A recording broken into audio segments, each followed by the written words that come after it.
Et tout le monde, j'espère que vous allez bien. Aujourd'hui on se retrouve dans une nouvelle vidéo et du coup c'est une pile à lire pour le mois d'août parce que j'avais pas envie de faire de pile à lire avant, mais je sais pas, ce mois d'août je me sens dans un mood très vacances, donc j'ai envie de faire une petite pile à lire histoire d'essayer de vider un maximum ma palle de livres papier parce que je traîne des livres depuis des mois et ça me stresse un petit peu. On va commencer avec les mangas. Alors tout d'abord j'aimerais beaucoup lire Iruma à l'école des démons, donc c'est de Osamu Nishi, je sais pas comment ça se prononce, je suis désolée. C'est publié aux éditions Nobinobi. Pour vous faire un petit résumé, en fait j'ai pas lu tout le résumé parce qu'il y a marqué shonen comédie démon fantastique. En fait on va suivre Iruma qui va se faire adopter par un papy démon excentrique et il me semble que du coup c'est le seul humain et du coup dans cette école où il y a que des démons, il va devoir faire semblant d'être un démon il me semble. Voilà, ça a l'air super drôle, super frais, trop bien, exactement le genre de manga que j'ai envie de lire. Donc voilà, j'ai trop envie de les lire, de les avancer parce qu'il me semble que le tome 8 est sorti il y a pas trop longtemps. Voilà, je suis peut-être passée un peu trop longtemps sur ces mangas. Continuons avec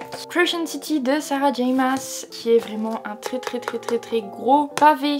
Et donc c'est pour ça que j'ai envie de le lire pendant les vacances parce qu'une fois que j'aurai repris les cours, je ne sais pas quand est-ce que je vais réussir à lire cette brique de presque 1000 pages. Et puis c'est du Sarah J. Maas, vraiment j'ai trop envie de découvrir ce tome-ci. J'ai décidé de le lire en français parce que même si j'ai lu la saga Cotard en anglais et la saga Throne of Glass en anglais, j'ai un petit peu peur pour celle-ci puisque tout le monde dit qu'elle est un peu plus adulte que ces autres sagas et j'ai peur de pas avoir le niveau correct pour la lire. Du coup je verrai, je lis tome 1 en français. Si je suis vraiment trop curieuse de la suite, je verrai peut-être pour me prendre le tome 2 en anglais. Tome 2 qui est prévu en 2022 il me semble, début d'année. J'ai vraiment trop envie de le découvrir, il a l'air trop bien et j'en entends que de très bons retours. J'ai très envie de lire Ninth House de Les Bardugo, ça fait aussi un moment qu'il est dans ma pile à lire de livres papier et c'est du Les Bardugo, j'ai trop envie de le lire. Et puis il me semble que ça se passe dans une école, il y a un meurtre dans une école, quelque chose comme ça. Le livre est publié en français aux éditions de Sexus si jamais vous avez envie de le découvrir. J'ai trop hâte de lire mais en même temps j'ai un petit peu peur parce que apparemment la plume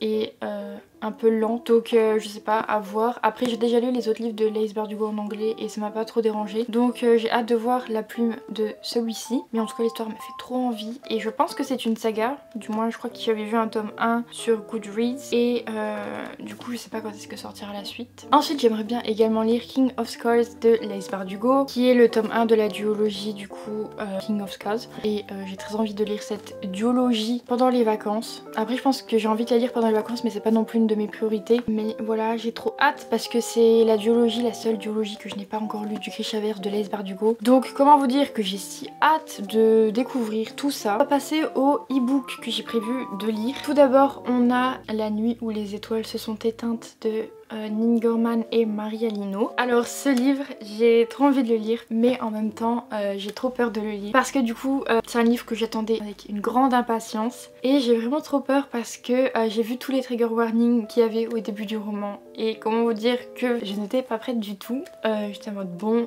je sais pas quand est-ce que je vais le lire mais j'ai trop envie de le lire rapidement et de le découvrir, donc voilà, je pense que cet été ça va être une bonne période pour le lire. Ensuite j'aimerais beaucoup commencer la duologie Le Faiseur de rêves. Je sais pas pourquoi mais en ce moment elle m'omnibule cette duologie, ça fait des années que je l'ai dans ma pile à lire et je sais pas, elle m'avait jamais autant omnibulée que ça. Désolée, il y a La Cloche qui sonne qui est une fantaisie orientale et j'avais jamais eu l'envie de le lire particulièrement et là en ce moment je fais que de penser à cette duologie. Je sais pas pourquoi mais j'ai trop envie de la lire, genre là maintenant tout de suite. Ce n'est pas une de mes priorités, j'ai pas envie de le lire là maintenant tout de suite, donc j'ai trop envie de le lire ce mois d'août. Je vous ai quand même fait une grosse pile à lire pour ce mois d'août. Je pense très clairement que tout ne sera pas lu, hein, faut pas exagérer non plus. Mais voilà, j'ai préféré me laisser le choix et mettre des livres qui me faisaient envie en ce moment. J'espère que cette vidéo vous aura plu, n'hésitez pas à me dire vous en commentaire la pile à lire que vous vous êtes prévu pour le mois d'août ou même pour cet été, enfin pour ce qu'il en reste. En attendant, je vous fais plein de gros bisous et je vous dis à bientôt, bye.